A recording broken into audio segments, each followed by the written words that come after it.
fort de l'ex-président Joseph Kabila, actuellement Durcab du chef de l'État Félix Antoine Tshisekedi. Là, il s'agit bien de Vital Kamerhe, le président de l'INC, parti cher à Vital Kamerhe, très cher ami de Congo Impact News.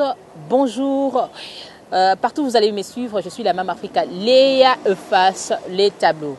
Tu bien, on pense à moi, madame, Mikolo, Kino, Afandi, sinon, nous makamba coronavirus, à côté, tu bien que mingi tozara débat politique, à okuta batna coin débat, ils ont bundana kuna congolais, baninga politique, le quoi les gens en parlent, ça fait débat, détournement au VK, Vital Kamerhe, Azali accusé nango, bako soupçonné que yende, asitaki penal maboko.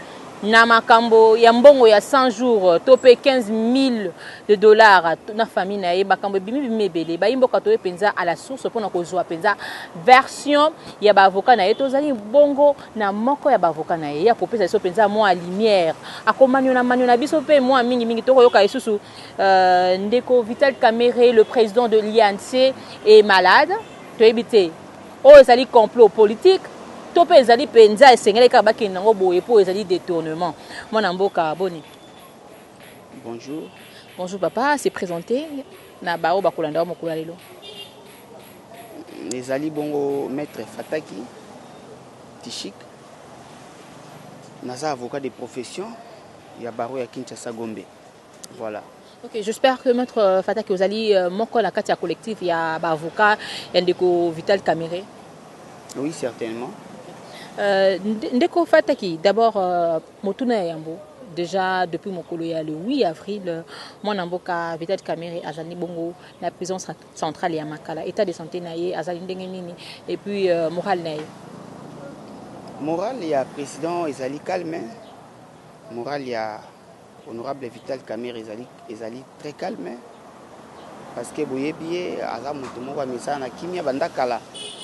Azali Mutumoko c'est les sakaté emballés par les événements parce que parmi les vertus il y a une personne où Azali tellement mature et sage devant situation, il faut garder toujours son calme, et raison pour laquelle à lancer qui même message et pas les militants qui base à la calme, batika justice ça musala. Malheureusement santé comme Boyebi santé il y a président et ça moi mikakatono pourquoi parce que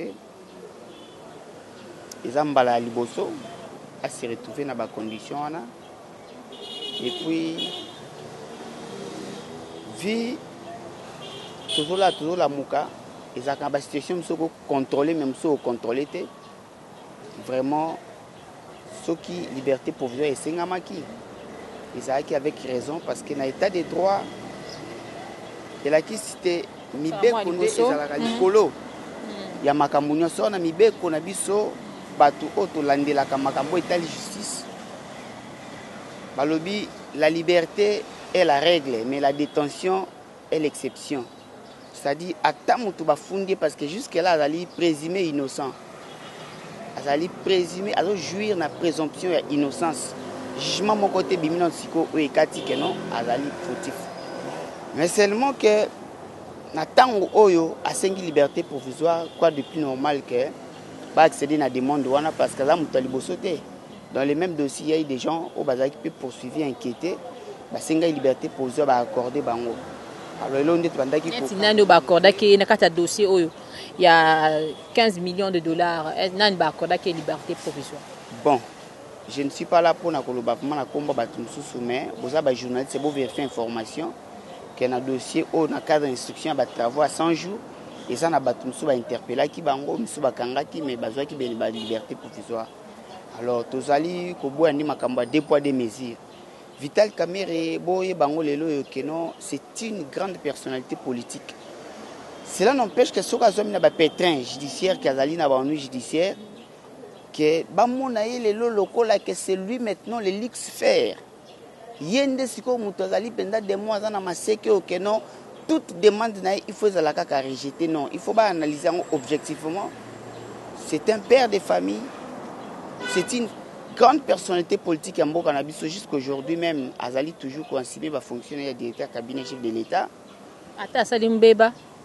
asali mbeba mais jugement bimina nuté tozali na phase ya enquête loi kaka moko ebisi biso be code de procédure pénale ke muto bazolandela ye na parquet akoki kosenga demande ya liberté provisoire pe ba accorder yango soki esiko avandaka eyebani soki identité na ye eyebani soki ko pesa liberté provisoire et ko occasionner trouble te instruction Vital Kamerhe eyebani te azali cadre politique monene na mboka na biso azana famille azana bana azana fonction ya monene c'est une icône politique.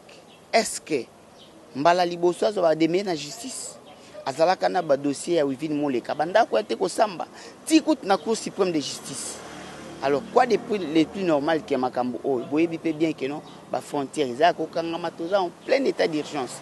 Quoi de plus normal que non ba accorder liberté provisoire azo ya ko samba azo ko répondre na justice titango to koyeba que non il a mérité cachoté. Il faut être différent na ba mboka mosusu bazali na makala. OK. Bana mboka misusu ezali metuna wala mutuna batuna ka. Ezali boy. Tozali na différence ya o ba bengi détention préventive. Détention préventive ezali état oya zana, c'est-à-dire bakangi yo provisoirement nanu ba condamné oté. Loi moko wana ka kelobi ke soki pe bakangi yo provisoirement bakoki pe kopesa yo liberté provisoirement. Si en attendant que non c'est ko ba makambo bakangi provisoirement le lenge pende ko loba wana mais quand on manuela biso tant que bakangi moto provisoirement ndenge ko loba mais ko se retrouver na makala ezaka ko kangamati bon il a ki si boye makala ndenge bomona kawana ezali ko regrouper catégorie ya batu ebele ezalaka na batu o bakangi bon provisoirement c'est-à-dire normalement il fait bazana disposition à parquet. Mais le quoi va parquer na biso ba amigo ba place ba maison d'arrêt o bakangaka batu ezaka mike basala pour na 30 personnes ndo mona ke batu bakoko masa et consort ndo bunu batindaka batu na makala place o ba espace ezali et la cité que soko ye makala ba condamné déjà yo makala ezali na batu pe o ba condamné de bango déjà c'est-à-dire ba sambisaki yo ba juge batali ba katelu etumbu kyoko sala 5 ans, 1 année, 3 ans. Tant que le tumbu jugement na yo, osa na droit ko sala appel. C'est pour ça l'appel va confirmer que non condamnation non ezali effective. Nde ba vandition na makalo za condamné. Mais ya za condamné te. Ya ke yukuna pourquoi parce que na parquet ba place ezaka vraiment mike on ba tia mutu kuna provisoirement. Ce qui va tia yo kuna la cité que ozali déjà na disposition makalo toujours na disposition parquet. Bon koyoka sola makala ezali peut-être conception ya biso ya bakinonde ba mona ke tant ba wikaka boyoka pe artiste mususu azana na problème akomi makala ya babimi c'est comme ça mutu koko mané makala la cité que ba condamné yo Mike Mukeba il n'a pas été condamné est-ce que quand même 7 mois to lo ba 7 mois na kati ya dossier ngo pe kaka que non mutu ali na détention préventive et que ça ni nande bato baloba ke ono bakangi mutu soki pe ba pesa liberté provisoire ezali péché te parce que ezali procédure ezali reconnue mais seulement tolingi que non deux poids deux mesures te tozaba na mboka. Le Congo nous appartient à nous tous. Nous voulons que chacun puisse contribuer pour l'évolution et le développement de ces pays. Tout a besoin que la justice continue à avancer. Mais là, quand ezali que non, tant que batu bakomi koluka ko pousser le col que batu ya justice va se comporter outre mesure. Là où il faut traiter tous les Congolais à même pied d'égalité, disproportionnalité ou inégalité de traitement, il faut attendre place où tout le monde moi ma bé en OK. Pourquoi rassurer biso nini na mikolo mizali koya pote to boni ko tambola penza na ba réseaux sociaux que le 15 mai kozala bongo procès en présence à presse be public kozala wana bino étant que ba avocat na boko yebisa président VKT que akora ko loba vérité pour mutu mo esinga bongo mama le yebisa mama Afrika yebisa kaka ba sa VK aloba ka vérité bakanga ye mo côté pour normalement ba be ko risquer 15 ans. Bon. Ce qui est vrai, c'est que quand on a été koloba wabanda ba réseaux sociaux, information na rapidité makasi ya se propager. Mais seulement que dans le cadre du procès oyo, nous sommes tellement calmes. Tout se peli parce que état de droit est en marche. Mais état de droit est que respect, il y a un principe union sur un procès équitable. Donc affronter justice avec beaucoup de sérénité. Les clients Vital Kamerhe, Yemoko, Azali, très sérieux. Et puis, les avocats vont se comporter conséquemment. C'est-à-dire, on ne doit pas communiquer vague, on doit communiquer quand il faudra. Et puis, information, c'est une information. Les informations, c'est comme au Samana Batunyoso. Procès au Salama. Mais seulement que. La date, c'est pour quand? Date ya procès yebanina noté. Place on a précisé en wana. Pour date ya procès yebana esengeli été. Mutu o ba fundi ba pesa document ba benga kango citation à prévenir parce que dossier outil na parquet. Na kata citation à prévenir ba kokomela ba infraction o ba zolandela ye ba kokomela ye pe date ya audience. Ndeko permettre à préparer sikoyo ba moyen na ye ya défense. Mais jusqu'à la preuve du contraire, nanu citation à prévenir et puis ça met les clients à bisoter.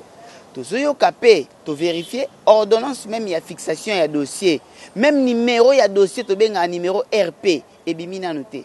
Mais comment cela se fait-il que information ali propager nyonso wana pona balukande nini ko véhiculer climat moko ya diab campagne ko continuer la campagne de diabolisation tala bazo funda ye na ba infraction boye ba ko condamner boye mais non biso musalo to sala ke za pona ko défendre mutu oyo azazo baté mais ebi pe ba droit na comment ko défendre mais azo se faire assister to accompagner na ba avocat oh biso tellement que toza wana toza ka mbangu nanu te pona koloba ke mutu tel ba fundie boye na dossier ba fundie ba condamner boye to ba sabete juste ça musana nango mais biso toza na pona ko accompagner batu o bazo jouir na présomption ya innocence jusque là toko soutenir le président Vital Kamerhe oazana ba démêlé judiciaire toko tika été toko apporter notre soutien pour na ko démoraliser batu musu toko démoraliser quand il y a parti politique nae non toi na justice spectacle été toi na justice moko tongi te ke sala makaka pour na ko sepelisa batu mais to na tout ça to a besoin de justice moko oyo ezali wana pour na ko déclarer innocent celui qui doit être innocent. Donc, déclarer coupable est celui qui doit être déclaré coupable. Je pense que vous allez vraiment mieux placer pour nous répondre à président Mituna par rapport à détournement toujours dans Gambo ya mon amboka Vital Kamerhe. Au ko pesa biso to pe ko expliquer biso ko pesa so mo lumière par rapport ya moi mi koleleki ya ba benga ki pe mama Amida kuna na parquet et souka ki boni mais aussi par rapport ya neveu ya ndeko Vital Kamerhe.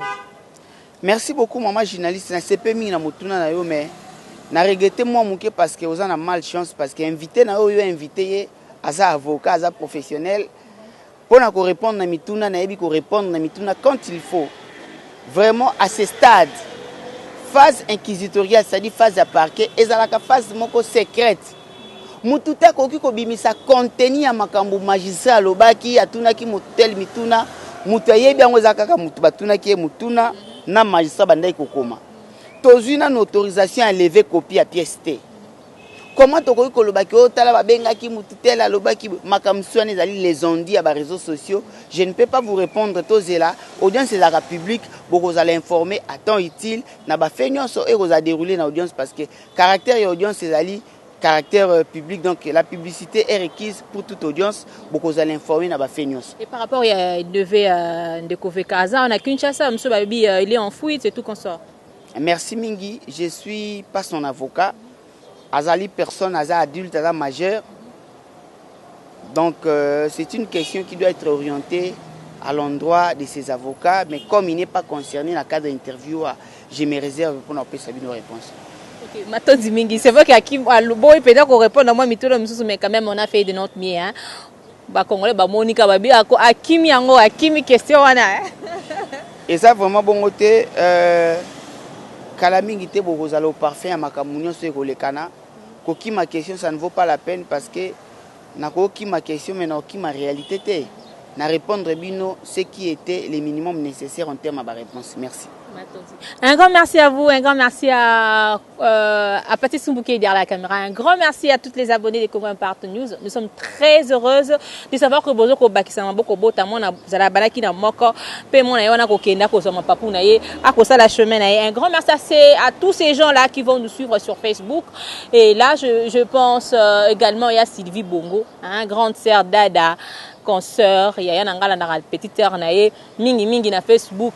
Un grand merci aussi à Fidèle Lou Sangouya Kotarango à partir à WhatsApp. Le pasteur depuis Allemagne, un grand merci à Joël Levert, Messieurs le Blanc, je te salue, un grand merci à tout le monde, les amis des Congo Impact News, les amis de Mam Africa. Là, c'était juste pour avoir quelques éclaircissements par rapport à ces dossiers de Vital Kamere, qui est le DIRCAB du chef de l'État actuel jusqu'à présent, hein, pour la Binanou, à Longwete, à Zalika Kananou. DIRCAB, il y a chef de l'État. Un grand merci à Binono Stuba, fan à Mam Africa. Ce qui nous a mazongi mokola, très prochainement, tu as un appel à moi, bon, pour toute l'exercice sous vitesse, bye.